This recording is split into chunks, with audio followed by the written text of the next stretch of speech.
presentamos En Tres Puntos. Flavio Gutiérrez. Ustedes y nuestros invitados analizarán el acontecer nacional e internacional, hechos e ideas que ocupan la atención de la sociedad. Un aporte al debate en busca de soluciones a los asuntos nacionales e internacionales actualizados. En Tres Puntos. Muy buenas noches a todos nuestros amigos televidentes que siguen nuestro programa En Tres Puntos cada noche y más los jueves, que es un jueves especial, que tenemos el jueves económico. Y hoy tenemos al doctor Hugo Giuliani Curi, que va a estar la noche de hoy dándonos todos esos conocimientos, esas sapiencias y experiencias vividas, sobre todo en todo lo que son estos términos económicos y sobre todo en momentos donde la economía global está pasando por situaciones de incertidumbre, muchas situaciones. Aquí la vamos a tratar en la noche de hoy junto al economista Ezequiel Molina y también al licenciado Javier López Méndez, de los Méndez... De los Carrizos. Eso dice, buenas noches. Buenas noches, Flavio. Buenas noches, don Hugo. Buenas noches, Ezequiel. Buenas noches. En su jueves económico tenemos varios temas para todos ustedes. Bienvenidos. Así es. Muy buenas noches, don Hugo. Bienvenido, porque usted es parte de este programa y estaba de viaje. Por eso le digo, te trae ahora nuevos conocimientos y también tiene algunos mensajes importantes y positivos. Hugo, ¿qué trae usted de España con Begoña Gómez? Sí. Bueno, en España la pasé, yo diría que muy bien. Se come muy bien.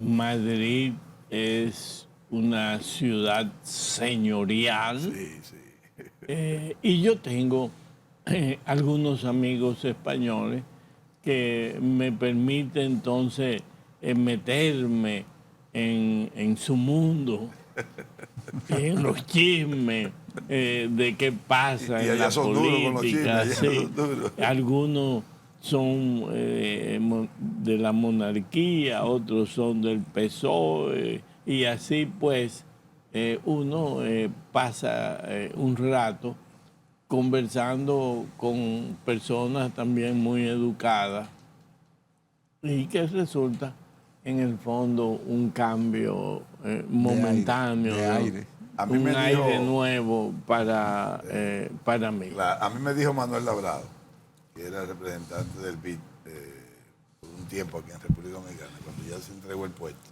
Yo lo entrevisté una semana antes de él irse, de retirarse definitivamente de la institución. Me permitió la entrevista allá mismo, en esta oficina ahí, en el edificio del HD.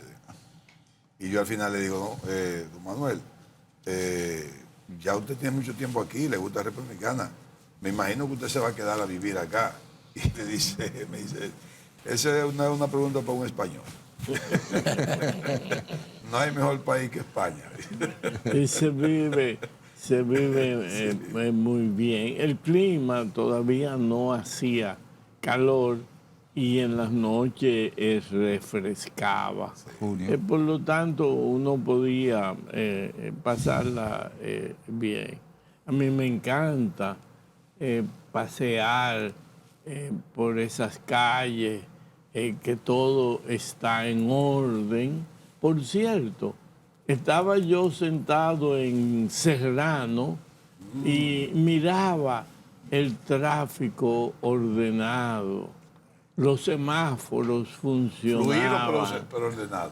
Fluido el tránsito. Fluido, ordenado, los semáforos funcionaban a la perfección, la gente pasaba, algunos en una bicicleta, otros caminaban en orden, y yo sentado en un banco viendo, diría, ¿y por qué?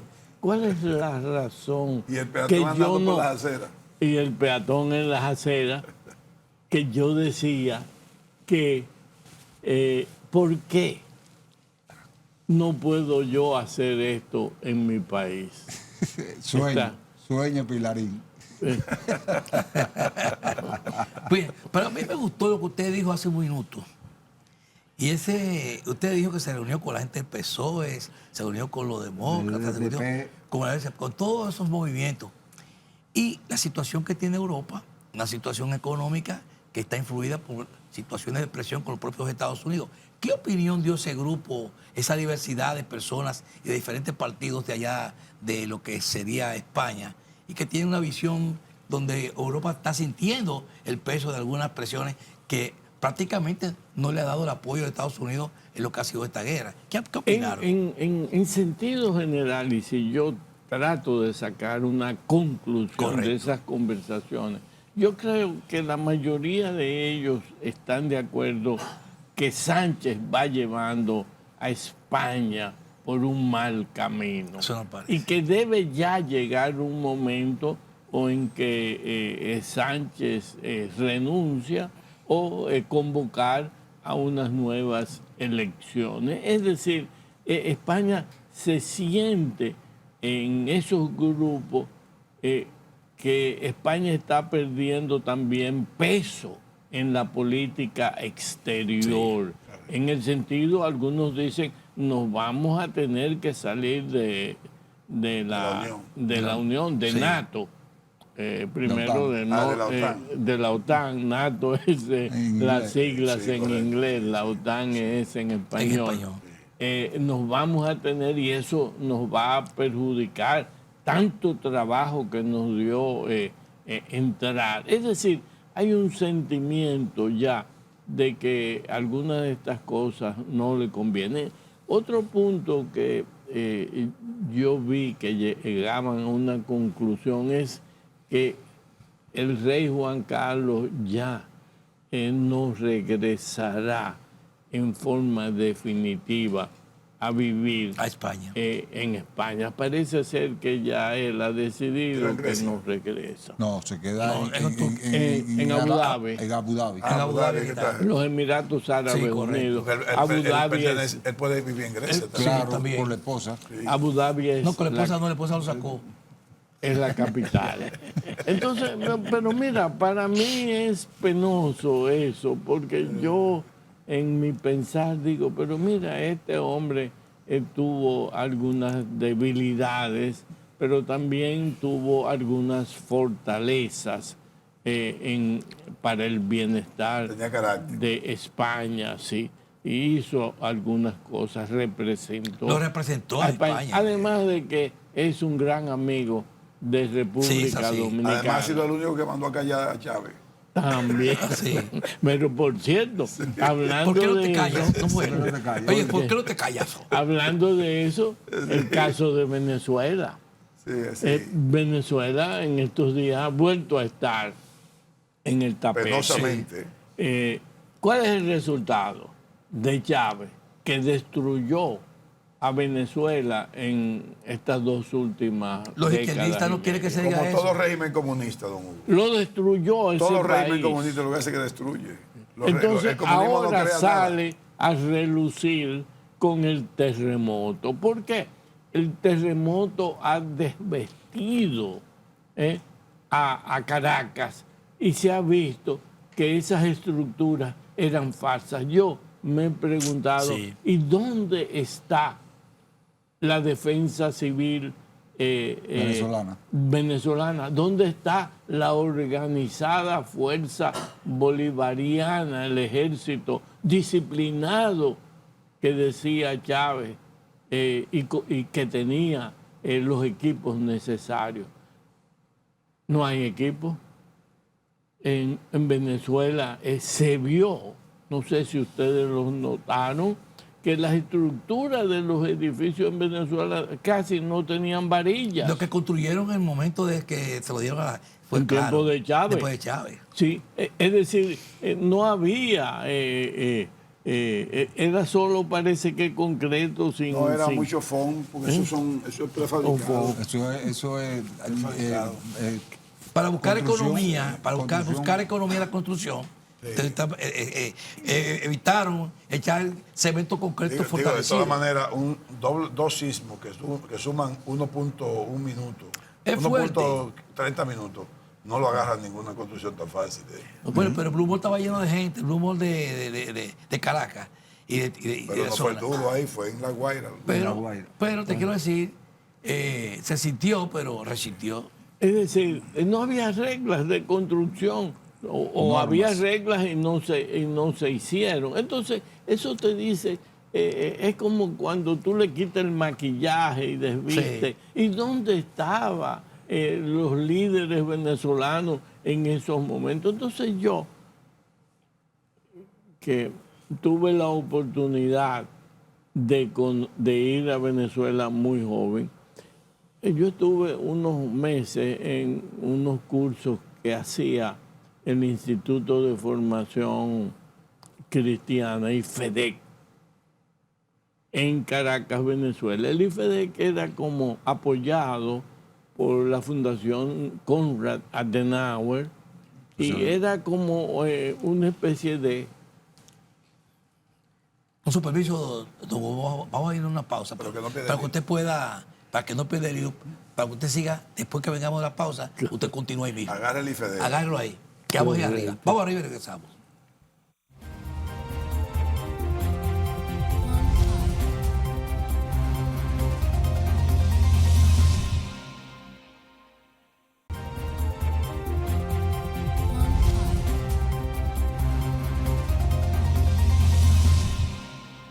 Bien, ya de regreso aquí en la mesa de las discusiones, en la mesa de la entrevista. Llegó el momento de brindar. Y vamos a brindar con un sabroso jugo de fruit punch de Rica. La calidad se presenta en cada momento porque hay respeto por el público consumidor y también por nuestros invitados y nuestros colaboradores como Hugo y todos los que presentan aquí el programa. Así que estamos aquí presentes.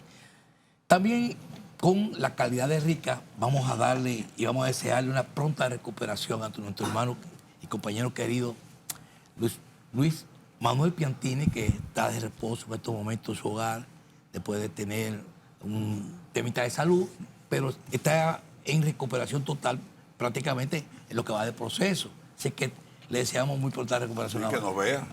Sí, para que prenda el televisor. Así es.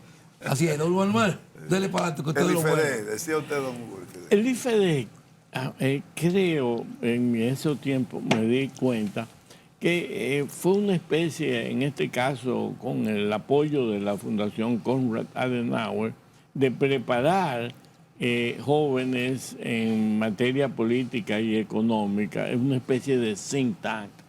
Pero me acuerdo que mis profesores eran, por ejemplo, el expresidente Rafael Caldera, un hombre muy ilustrado.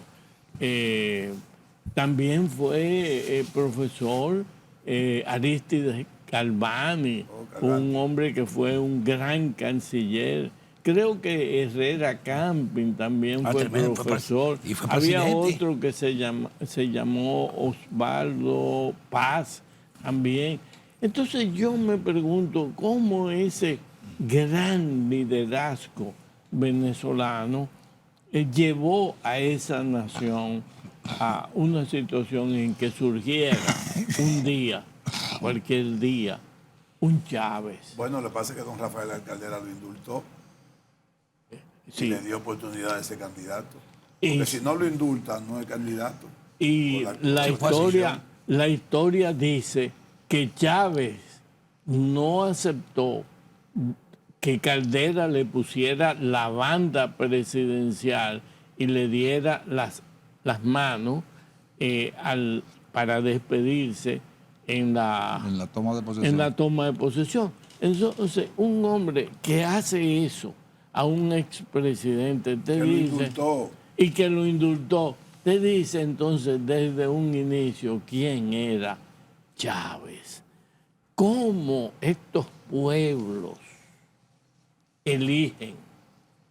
Yo creo que eligen mal, porque no son racionales, porque votan en función a lo que nos gusta individualmente un candidato y no en base a los programas y a la obligación, al conocimiento y a la preparación de esos candidatos. Entonces nosotros en América Latina hemos estado bajo un populismo que ha llevado a esta situación, no solo a Venezuela, sino que nosotros veamos que que lo que hoy ocurre en Venezuela se parece a alguien, ¿a quién? A nosotros.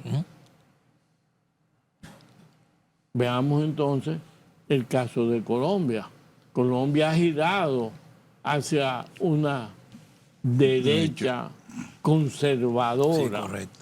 con Abelardo Espriella. Una ultraderecha. Una ultraderecha. Veremos, pues no queremos pronosticar nada, pero veremos lo que ocurra ahí, porque también Colombia votó mal. ¿Cómo eligen a un Petro, ex jefe de guerrilla a ser presidente de la República?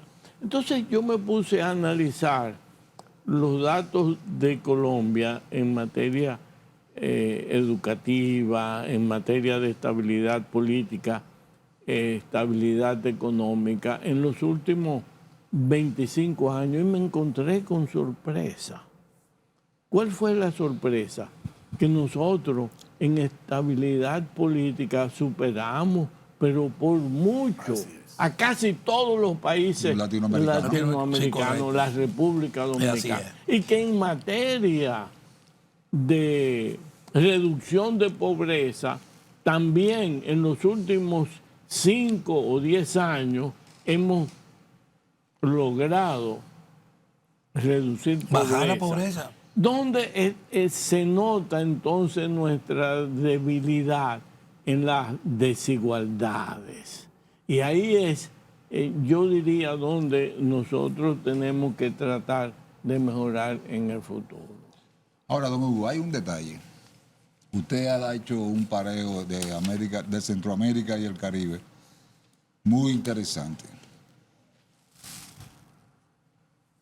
Hugo Rafael Chávez Frías duró el tiempo que duró porque no tuvo una oposición cohesionada. La respuesta de Chávez fue que había 1000 partidos políticos y no había unificación de criterios. Por eso es que el chavismo nadó como un pez en sus aguas. Y de hecho, al día de hoy tenemos la misma situación con María Corina Machado, Edmundo, ¿cuál es el apellido de Edmundo? Que se me olvidó. González. Edmundo González. Un hombre que ni en la ni en su casa se tiene... Se conoce. No se conoce, sino no tiene poder de decisión, ni en su casa. Entonces, es la misma...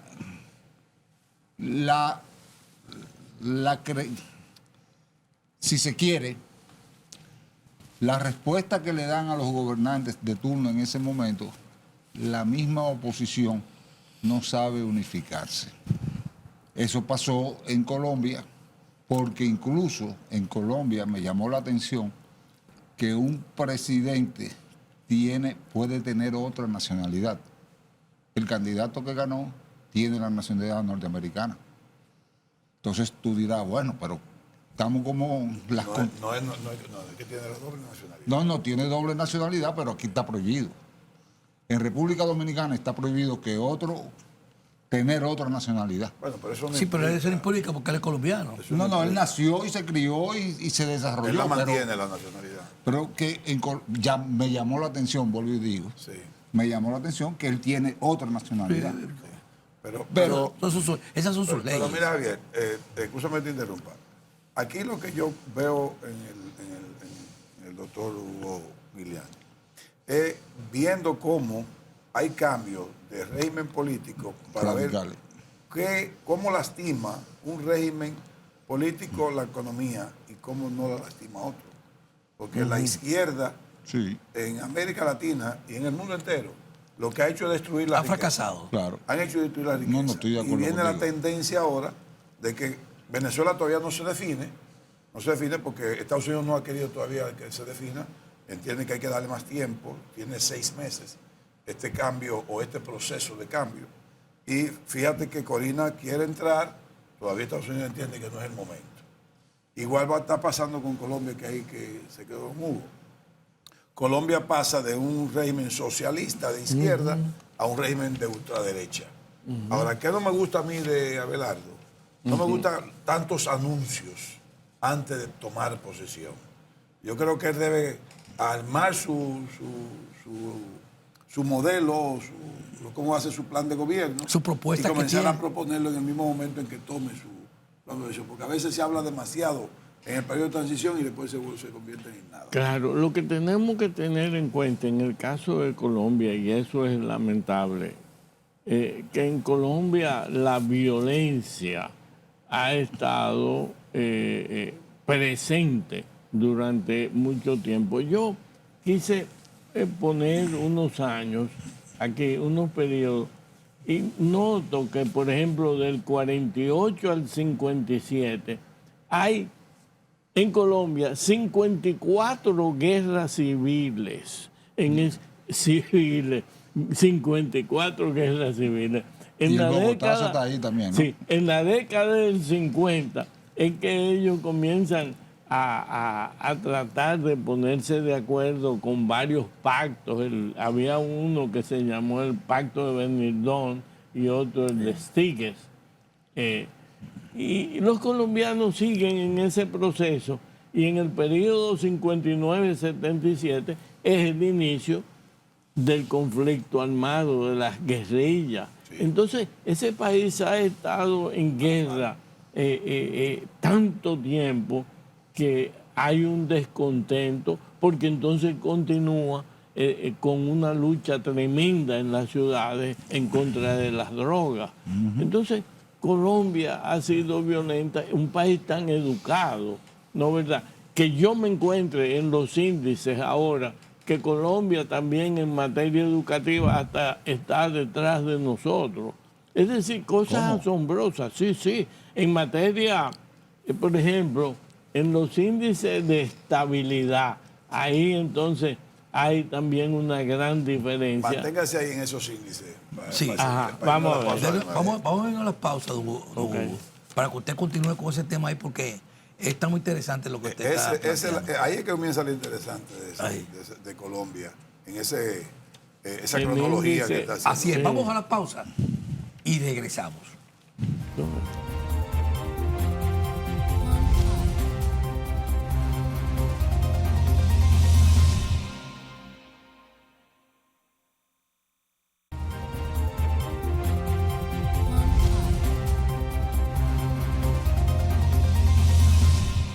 Ya de regreso aquí en la mesa de la discusión, la conversación, de los análisis. Don Hugo, continúe con el tema que usted tiene de Colombia, que está muy interesante, esos detalles. Por ejemplo, me puse a buscar los índices principales desde el 2005 al presente. Esos índices fueron lo que es estabilidad política, estabilidad económica, desigualdad, informalidad y pobreza. Bueno, en el 2005 la pobreza nuestra era mucho mayor a Colombia. Es decir, nosotros teníamos un 43% de pobreza en contra de un 39% de Colombia. ¿Qué pasa? Que en materia de pobreza, nosotros en el 2024 tenemos 18% en el 2024 y Colombia tiene 29%. Es decir, la pobreza en Colombia aumentó y en la nuestra disminuyó. En materia de estabilidad política, nosotros estábamos altísimos y Colombia bajo. ¿Qué pasa? Que ahora nosotros en materia de estabilidad política estamos mucho mejor que Colombia. En estabilidad económica también, en desigualdades. Bueno, matado candidatos allá, sí. En desigualdad es donde nosotros caemos, ¿no verdad?, en una situación inferior. Es decir, cuando tú ves todos estos índices, te das cuenta que nosotros hemos mejorado y Colombia cae. Eso dice algo de lo que está sucediendo en ese gran país Centroamericano. como lo es Colombia. Yo voy a pedir disculpas por las sensibilidades que pueda tocarle a los colombianos que nos ven o que viven en el país. Pero de los 80 para acá fue que comenzaron los grandes carteles de la droga en Colombia. Los Ríos de Huela, Ochoa, Led, etc. Pero Colombia, quieras o no, aprovechó el dinero del narcotráfico para industrializarse. Y Colombia es un país bastante bien industrializado. Sí. En materia agropecuaria, agroindustrial, y en materia de muchos productos más. Colombia tiene muchas exportaciones, independientemente de otras riquezas que tiene. Hay un mérito, si se quiere, de lavar un dinero ilícito, llevarlo a un dinero lícito. Pero con progreso. Con progreso. Eso no le estoy diciendo que está bien o que está mal. No, pero... Lo que estoy diciendo es que, como dice don Hugo, el tema de Colombia ha sido la inestabilidad política que ha tenido. Por ejemplo, Uribe intentó dársela, aunque rompió un poco la Constitución, reeligiéndose. Bueno, sí, porque buscó una aprobación constitucional. Eso es romper un poco. Sí. Él no lo hizo rompiendo la Constitución ni dando un golpe de estado como Fujimori. Él compró o hizo lo que sea, logró que el Congreso le aprobara una reelección. Después José Manuel Santos lo echó para atrás de nuevo. Bien o mal, te digo una cosa, yo soy uribista. Yo saludé al presidente Uribe en el año 2005 y me di cuenta que ese hombre lo necesitaba Colombia en su momento. Y los 8 años de Uribe ayudaron a Colombia a estabilizarla un poco políticamente. Eso es lo que precisamente, como dice don Hugo, ha dañado a Colombia un poco, la inestabilidad política, más que cualquier otra. Que comenzó, diríamos, ya en una forma intensa, en el 1948, cuando el Bogotazo, que asesinaron a Eleazar Gaitán, que le decían el negro. Correcto. Y ahí Colombia cae en una crisis profunda. Sí. Es decir, son Y después cosas... vienen los liberales y los conservadores y se pasaron 60 años, conservadores y liberales, alternándose al poder, y ahí es que surge la guerrilla de la FARC. Entonces, a partir del surgimiento de la guerrilla de la FARC, duraron 60 años con un movimiento guerrillero, que fueron la guerrilla más vieja del mundo. Pero a partir de la industrialización... Con tiro fijo a la cabeza. A partir de la industrialización colombiana, ellos crearon un sistema de promoción de las exportaciones, incentivo a las exportaciones. Colombia fue el primer país latinoamericano que yo me enterara que comenzó a pagarle a todo aquel que tenga vocación de exportación industrial a que se vayan, busquen mercado y el Estado se lo pagaba completo. El incentivo. Completo. Sí. Yo te lo digo porque tuve varias relaciones con varios exportadores colombianos y cuando venían al país, todos exigían pruebas de que estaban, cuánto gastaban. ¿Y qué tú haces con eso? No, eso me lo responde el Estado, porque ellos quieren que nosotros exportemos, nos ayudan, nos ponen en tecnología, nos ponen en mercado, aquí nos recibe el embajador. O sea, fue una política de Estado crear lo que se llama el incentivo a la exportación. Esta Colombia con grandes exportaciones. Recuerdo en los años que en República Dominicana promovimos lo que fue o tratamos de introducir en la política económica del país lo que se llamó el Centro de Promoción de Exportaciones, cuyo director fue un entrañable amigo, un gran burócrata. Su primer director, Fernando Periche. Y ahí trabajaron quizás lo que hoy son o fueron ya los mejores ¿Pertenecía al Banco Central, ese Dopex? No, se hizo independiente y ahí trabajaron un grupo de personas. Expertos en temas internacionales. Sí, y casi todos se dieron grandes economistas. Mencionaría uno porque lo veo de vez en cuando, Carlos de Pradel, mi gran amigo, Carlos de Pradel. estuvo ahí. Claro. y muchos otros que dieron nombre a ese interés. ¿Y quién era el modelo, uno de los modelos que tenía para darle forma y organización a CEDOPEC?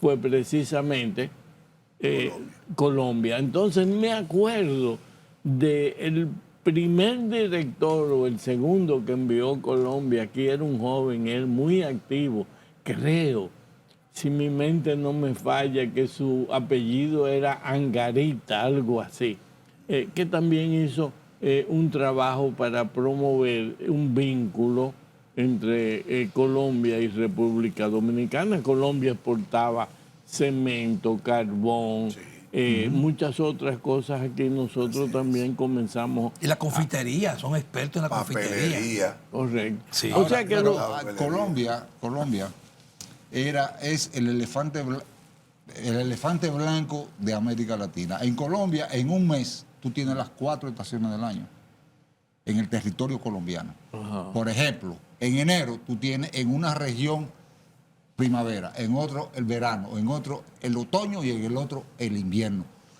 Es un país rico, muy rico Colombia de América Latina.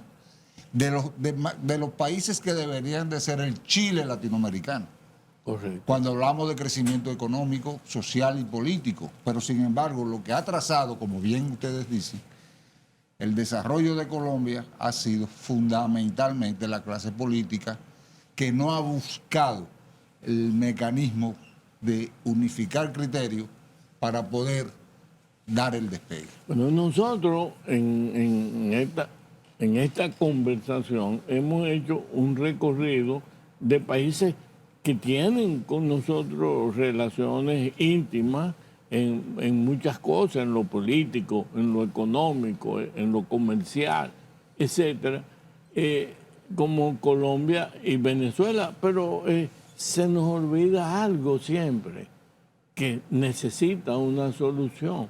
Cuba. Entonces, debemos dedicarle algo de atención a Cuba. Cuba, por ejemplo, tomó hace unas 2 semanas 176 medidas que a mí me parecen que no son medidas, sino que son algo como que enunciaciones.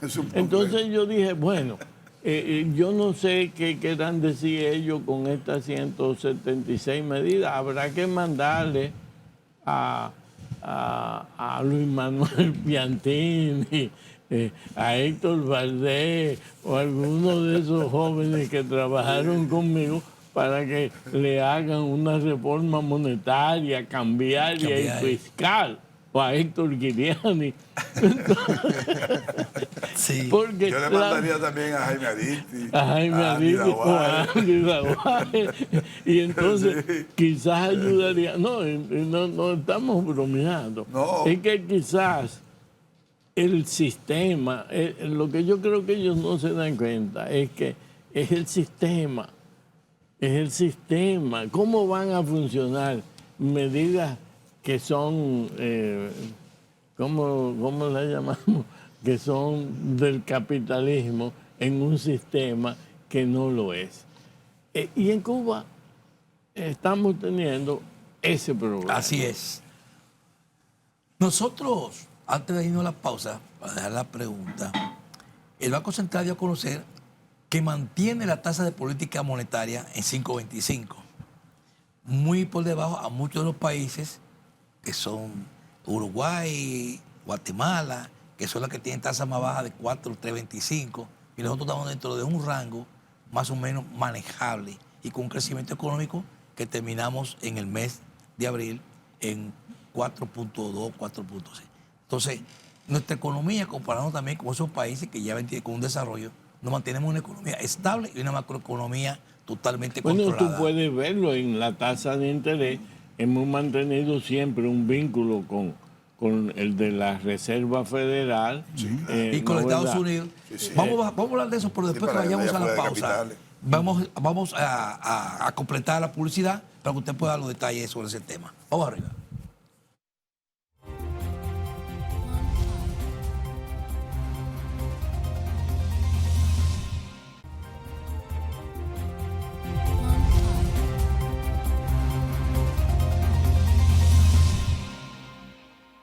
Bien, amigas y amigos, estamos ya en la última pausa del programa para todos aquellos que se integran en este momento. Estamos aquí con una buena presentación con el doctor Hugo Guiliani Curis, ex gobernador del Banco Central y con todas esas funciones diplomáticas, conocedor de una gran parte del mundo, que sabe cómo se manejan sus economías y cómo también se sienten, cómo se desarrollan, cómo crecen, pero también cuando hay problemas. La pregunta que tú daste en el tablero, yo te voy a hacer una respuesta más o menos simple, porque yo le quiero hacer una pregunta a don Hugo para aprovecharlo. Sí, está bien. En eso, porque a don Hugo es difícil traerlo. El Banco Central no tenía otro camino. Si la Reserva Federal no mueve la tasa, nosotros tampoco la podemos mover, porque si la moviéramos hasta abajo, nos acercamos mucho a ellos y tenemos fuga de capital. Y si la ponemos hacia arriba, entonces viene el juego con la inflación. Entonces, para poder mantener la estabilidad macroeconómica, el Banco Central tiene que jugar con la diferencia de tasa con la FED y con nosotros, porque si no hay un problema. Siempre está te lo digo, está te lo hago pareja, simple. Sí. Te lo hago simple para que lo entendamos Sí, bien. pero mire, Sí. a veces en esto de estabilidad y fundamentalmente que para nosotros, para los dominicanos, ha sido tan importante la estabilidad de la tasa de cambio, es fundamental la confianza. Sí, correcto. La confianza es todo. Cuando se pierde la confianza, comienza entonces la inestabilidad. Nosotros en República Dominicana desde el 23 de enero del 1985, en que yo dejé, y fue un riesgo, dejar flotar el peso dominicano, que flotara y buscara su propio valor Real. sin intervención. Lógico, la intervención la teníamos en el Banco Central. Pero con la fortaleza de cualquier cosa Poder intervenir. Fue manejada, tampoco voy a decir lo que llamamos los economistas. administrada. Manejada, se dice, o administrada. Pero además nosotros teníamos en aquel entonces muy en cuenta lo que es la circulación, la cantidad de pesos en circulación, el M1, el M2. Y eso nos daba a nosotros una pauta bastante clara de cualquier movimiento. Si había especulación o no había si especulación. había especulación, un control a veces casi directo, porque algunos de mis funcionarios salían todos los días a la 1 de la tarde en aquel entonces las casas de cambio para verificar qué ellos estaban haciendo. Y yo puedo decir, por ejemplo, un cuento. Un día, creo que fue Héctor Valdés, va y me dice: mira, gobernador, una cosa rara, parece que hay una demanda de divisas enorme en Santiago. ¿Cómo? Entonces comenzamos a averiguar y sí, era cierto, había una demanda en aquel entonces de 45 millones de dólares del mundo entero. Wow. ¿No, verdad? Era una cantidad de dinero. Entonces, ¿y de quién es que está demandando los 45 millones? Averiguamos quién era, qué empresa estaba demandando. Había en curso la compra de una gran empresa dominicana que la iban a comprar por ese valor. Por eso, wow. Entonces, yo llamo a los ejecutivos de esa empresa y les digo: mira, esto va a alterar la tasa de cambio y además podría dar al traste con el acuerdo con el Fondo Monetario, porque todos los indicadores se nos van a caer. Así que vamos a ver cómo. Yo te prometo que preferiblemente yo te voy a buscar del Banco Central los 40 y salte del mercado. En su inicio, salte del mercado porque además te voy a vender más barato. El Ejecutivo no quiso, dijo que no. Pero después entonces yo apreté por otros lados y tuvo Y que, tuve que ceder. pero le resultó a la semana, había comprado los 45 millones, Wow. ¿no? ¿Verdad? Y los pudo comprar a tasas más bajas. Sí, claro. Porque, Lo cual, ¿qué te quiero decir con Presionó la esto? tasa de cambio, la presionaron. Que cualquier cosa presionaba, pero además que en cierto sentido había que manejar a veces ese problema. Tú no podías dejar eso totalmente libre. Dime una cosa, don Hugo, usted que tiene mucha experiencia sobre ese tema. Cuando se manejaban los inorgánicos, ¿en qué momento se emitían esa moneda y en qué momento se recogían para fortalecer otra vez el peso, darle su valor? Porque hubo mucha situación con eso, donde el Fondo Monetario hizo muchas cláusulas para presionar. Yo no puedo dar enseñanza sobre inorgánico Sí. porque en mi periodo yo fui el desmonetizador. Precisamente. Yo eliminé los pesos Porque inorgánicos. usted eliminó ese. Sí, sí. Pero ahora que precisamente. lo volvió a poner. Bueno, lo volvió a poner porque él tenía ahí un tema. Para que haya construido que no haya cuarto. Sí, no. Decía, tiene papeleta que después hablamos. Claro, él tenía ahí una especie de confusión. Pero bueno, eso yo también en periodos posteriores traté de, en preguntas que él me hacía a veces cuando yo le visitaba, de aclarárselo. Y yo creo que él al final lo entendió. Por eso es que la economía, a partir de cuando se hace la reforma fiscal, mejora considerablemente y él logra salir del gran problema que tenía en ese momento. Acuérdense que en el 91, hubo una crisis que es la reforma fiscal la que tiene una gran porción de haber resuelto esa crisis. Mire, don Hugo, tú vas a tener que volver porque se nos quedó Cuba, se nos quedó Chile, se nos quedó Perú.